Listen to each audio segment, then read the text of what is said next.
And now comes the moment we've all been waiting for. The thrilling conclusion to Jamie Bastido's just epic journey of some birds that flew from Yellowknife south and then south up to Yellowknife again, and bad writing also. So we're gonna finish this, then it's gonna be donated to a value village near you. Okay. Chapter 34. The scariest bird ever. Moosehead School, Yellowknife, Northwest Territories.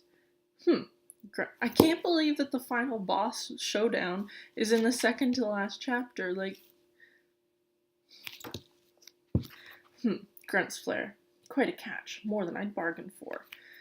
This time the squadron leader has taken no chances. 10 burly guardians stand wing to wing in a tight snare around us. Another 10 form a whirling airborne net above us. How did he get so many of them from Panama up here so quickly? Willow, Dad, and I form a ball of wings in the middle. I'd forgotten how very small you are, Flare. Nope. Wisp, Flare says, spitting out my name like yesterday's vomit. Gross. And how very stupid. Likewise, I say as a creeping nausea invades every cell of my body.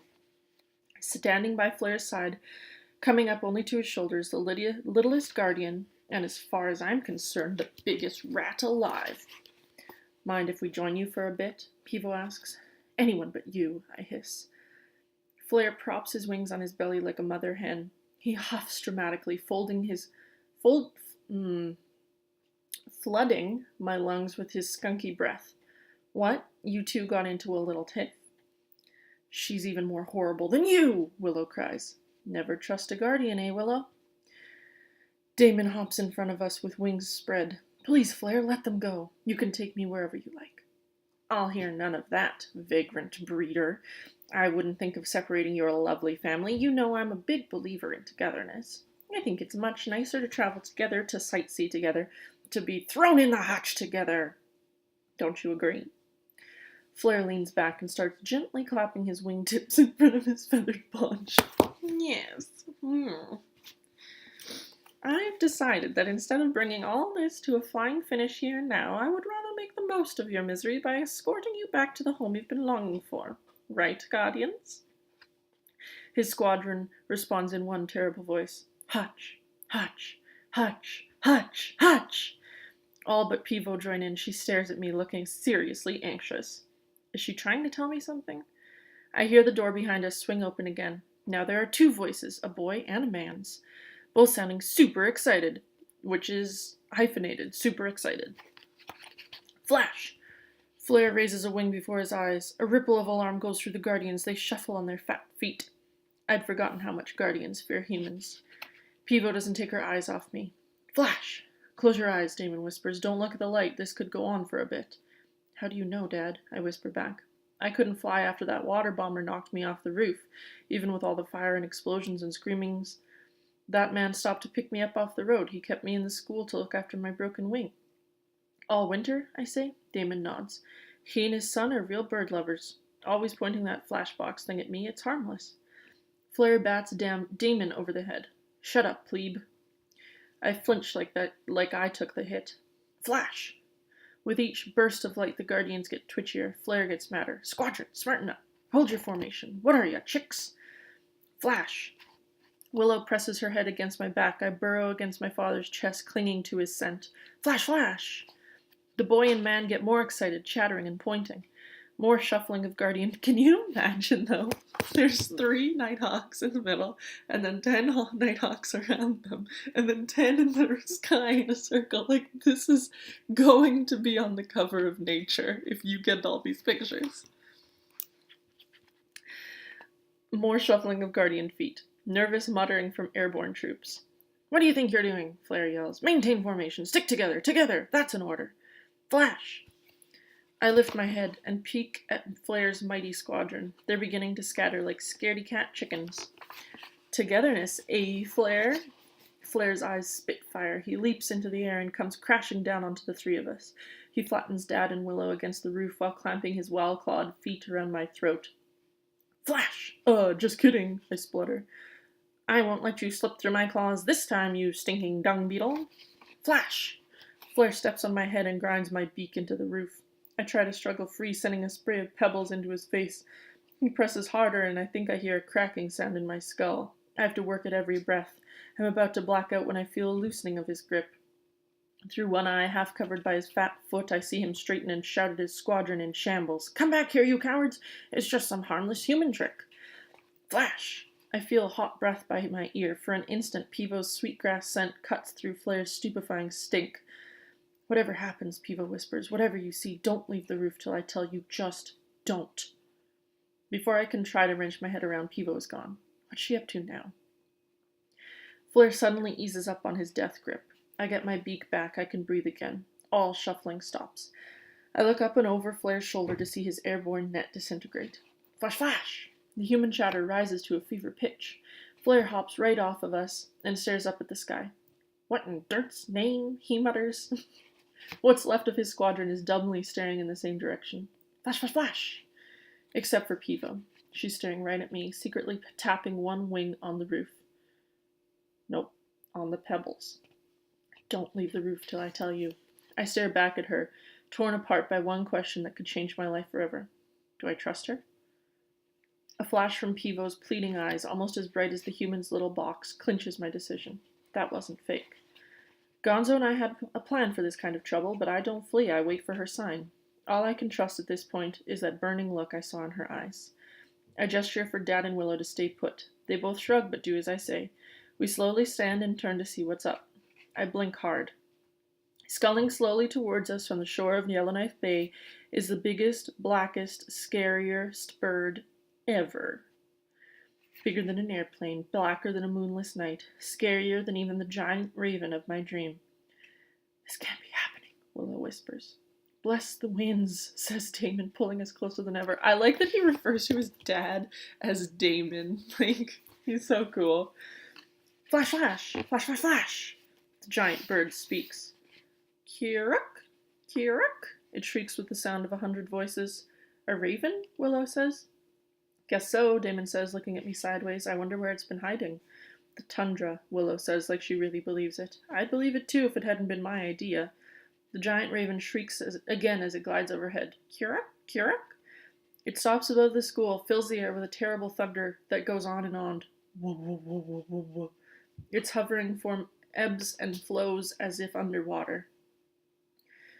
Flash, flash, flash!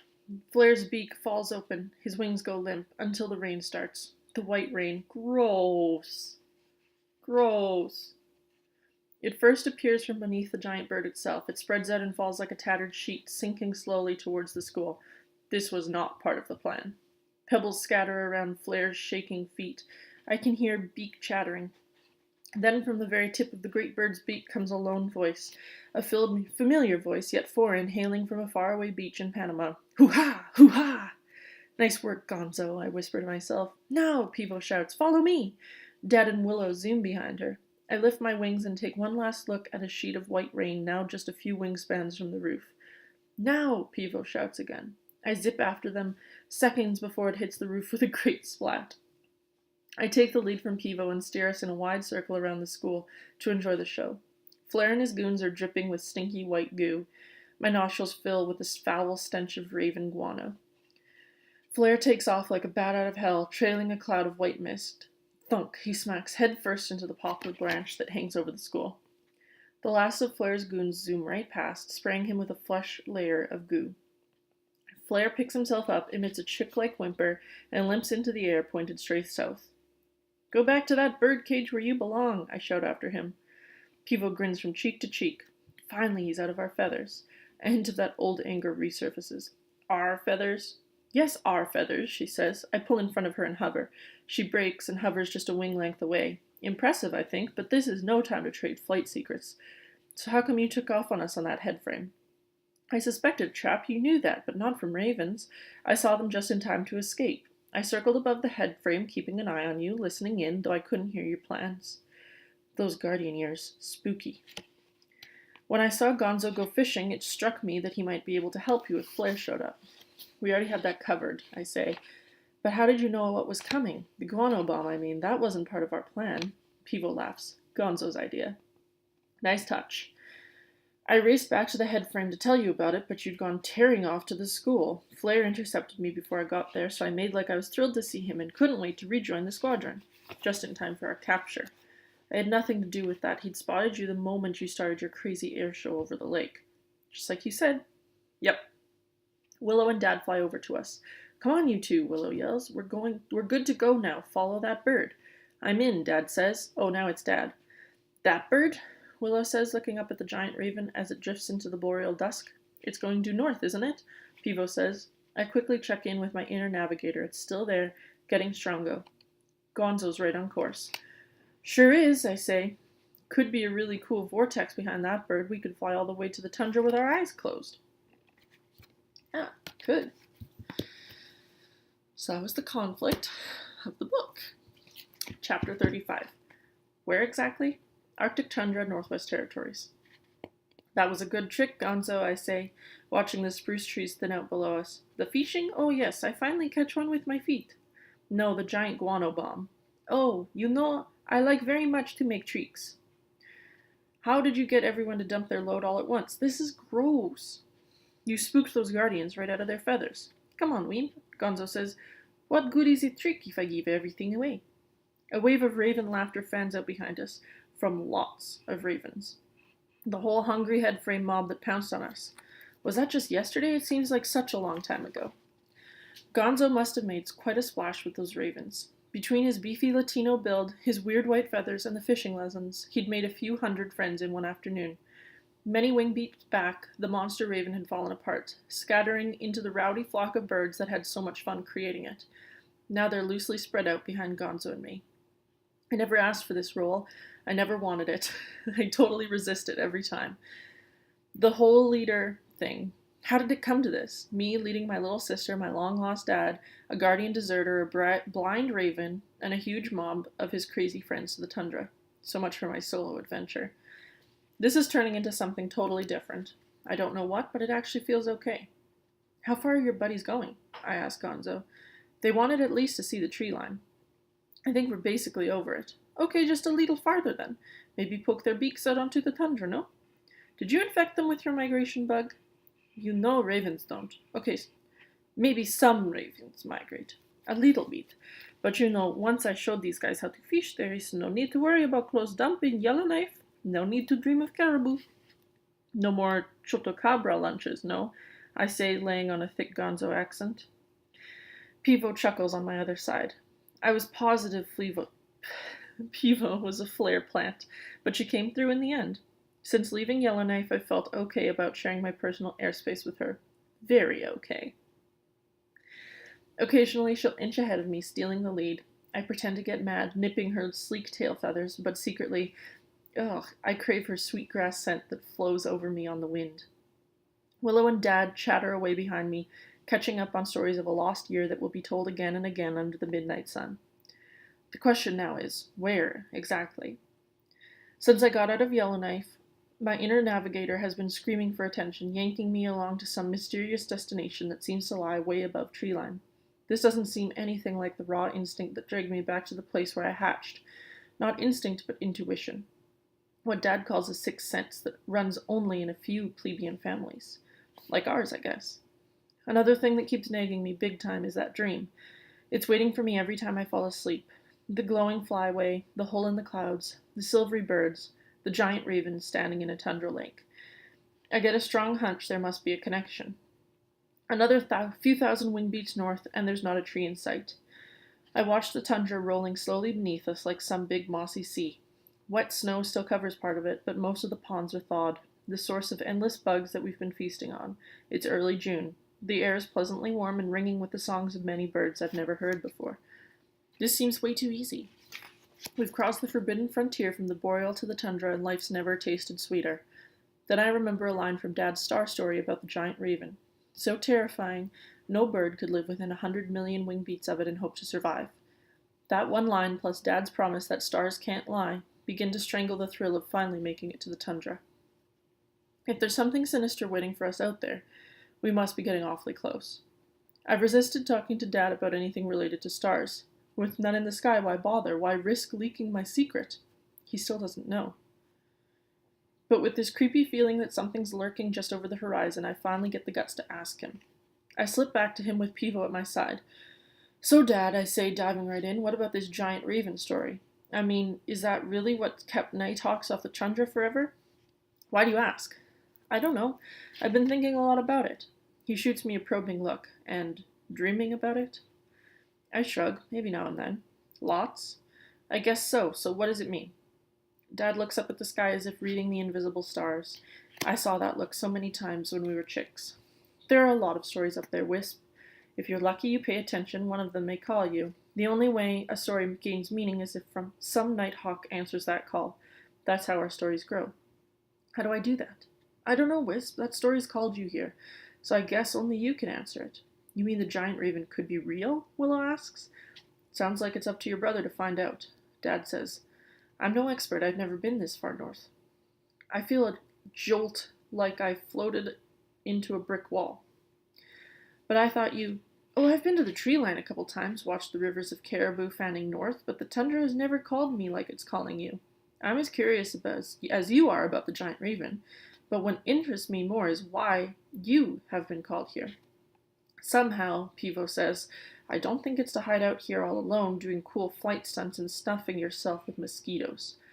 Everyone gets a good chuckle out of that, even the ravens, who I realize have crowded behind us and been listening with keen interest. We will protect you from this nasty raven, Gonzo says, as long as you find us some caribou, Tasty Bird. Lots of approving Kirak Kirak calls from his new friend. I feel safer already. But it turns out this is a promise Gonzo can't keep. We lose all his buddies at the first sighting of a caribou. I spot a big herd of them, mostly mothers and calves, running in the opposite direction. All the ravens spin around at once and go chasing after them, hoping for a wolf to take one out. All but Gonzo, who, as tickled as he is to finally see caribou, sticks with us. There are lots more where those came from, no? He says. Lots, Gonzo, Dad says. Gonzo must have known from the look in my eye that I wasn't about to stop, and I think he still sees himself as my protector. Not a bad arrangement when I'm stalking a giant raven, or being stalked by it. Soon after we pass the caribou, I feel like I'm flying straight into my dream. Sometime around midnight, when the Arctic sun makes a passing nod towards the horizon, a thin veil of clouds rolls in from the north. As it swallows the sun, the air suddenly chills and we rise above the cloud to get back into the sunshine and grab what warmth we can. All the while I have been tweaking my flight plan, following the increasingly precise cues and commands from the inner navigator. More reliable than even the stars. Then that eerie feeling again, as my flyway starts to bend downward, pulling me closer and closer to the cloud and whatever lies below. Pivo, Dad, Willow, and Gonzo follow my every move. Without saying anything, they've agreed to leave all course adjustments entirely to me. It hits me that not even Dad has been this far north. Maybe no Nighthawk, ever. Maybe this is what it feels like to be a navigator. The mysterious force seems to gain power as I descend. Just like my dream, there's that same sense of welcoming. It totally belongs here. Just like my dream, I'm tempted to simply fold my wings and let this force pull me along to its source. This is no dream, this is real. And I'm slowly but surely starting to panic over what lies below the cloud. My flyway begins to break up, then disintegrate completely. I close my eyes and try to focus, but nothing comes. I feel lost in a way I've never done before. I turn to my teacher for help. Dad, I can't. Just concentrate, Wisp. Focus. Fear's your biggest enemy. Don't let it block you. I close my eyes again. Darkness, turbulence, chaos. Dad, don't let it block you. The more I fight my fear, the stronger it seems to get. My wings start shaking like all my feathers will fly off. Wisp, Pivo cries, hang on, you can do this. Do I trust her but not myself? Pivo's voice gives me strength, not to fight but to focus. My wings stop trembling. The darkness lifts from behind my eyes. I get it back. The force comes back. I know where to go. I shoot through a gauzy hole in the cloud and behold the biggest, blackest raven that ever was. Chapter 35. Finding Home, Raven Island. That was a nifty piece of navigating, Pivo says, to home in on this particular island all the way from Ecuador. I shrug. Heck, lots of birds cross the planet and can pinpoint a teeny nest on a particular branch on a particular tree in a particular forest in a... Pivo plants a wing on my beak. Stop, I get your point. But don't you see the difference? Not exactly, I say, drinking in her scent. Gross. They've been there before. They're returning to a familiar place, closing the loop. You didn't even know where you were going. I flick her wing off my face. Well, thanks for that. Pivo laughs. No, I mean you didn't even know what your target was, that your journey would end at this place. I look out from our rocky perch to the sparkling water and dazzling ice pans of a perfectly round tundra lake. The sky is alive with hundreds of clacking Arctic terns, wheeling above our heads, protecting their nests from aerial predators. Gonzo has already befriended the terns, having promised not to eat their young. He's even convinced them to show him their favorite fishing spots. Never trust a raven? Dad and Willow are out hunting for botflies and warbleflies, black flies and crane flies, and no doubt mosquitoes. The bugs here are incredible. I brush a wing across the glistening bedrock. In all my travels, I've never seen a rock this black. That's because it probably fell out of the sky. Right. No, really. This huge island is shaped like a raven, and you're telling me it flew in from outer space. Might have. Look at the shape of this lake. As round as a blueberry. Could be an impact crater. Where do you learn all this stuff? Yeah, that's a great question. I want to know. You've seen shooting stars? Well, yeah. Think shooting star, but bigger. This island was once a big shooting star? That's one way of looking at, I mean, really big. There was once a giant raven that lived alone on the tundra. It was so big it blotted out the stars when it flew. I look up at the brilliant Arctic sky, realizing I have no idea whether it's night or day. It could be midnight for all I know. Maybe someday I'll learn how to read the stars that hide behind all this light. For now, I don't need them. I found something better. Something no clouds or storms or fear can take from me. I feel a shift inside, like something big is dropping into place, like this island. I have to rest my beak on its impossibly black rock, the giant raven, the silvery birds tucked into its feathers, the tundra lake, even a star. That was the most confusing paragraph. It all fits. Nothing scary here. I start thinking about what this discovery might really mean for me, my family, my colony. I lift my head and look hard at Pivo. You gave me some kind of to-do list back on the prairie, something about a special project. What was all that about again? 1. Get Flare out of your life. Check. 2. Prove that Nighthawks can live out here. Looks pretty good to me. Check. 3. Spread the good news to the rest of the colony. Plebes, you mean. Pivo teasingly flashes her gilded wing bars at me, with the odd exception. I'll say odd. I don't know any guardians or royals who could ever find this place, let alone take it from us. Great, but how do we tell the others about it? I hear the familiar flaps of Dad and Willow. I can tell them, Dad says as he flutters down beside us. What? I say, before you even made it to Yellowknife, I was planning to fly south and meet the colony on its way back to the Boreal. You'd go alone? Willow laughs. Is that strange for this family? I know your mother would love this place. Others will follow. See, Pivo says. Other vagrants like us, I say. Correction, Pivo says. You're not a vagrant, Wisp. You're not a random leaf in the wind. You're a vanguard, remember? A leader, from the Amazon to the Arctic. Willow lifts a wing and runs her beak through her buffy breast feathers. Hey, I could use some company too, you know. Dad chuckles. Who knows, he says. This might be the start of a whole new colony. I think of the refugium and how I might have spent my last days in the hutch if Gonzo and Pivo hadn't saved us. What about a winter home? We could look for a new one. There's still lots of rainforest out there. I lay a wing across Pivo's long, tapered back. Special project, eh? Time for a new story, Wisp. The story my mind keeps drifting back to, the one that helped save all our skids, was the fish-eating ravens.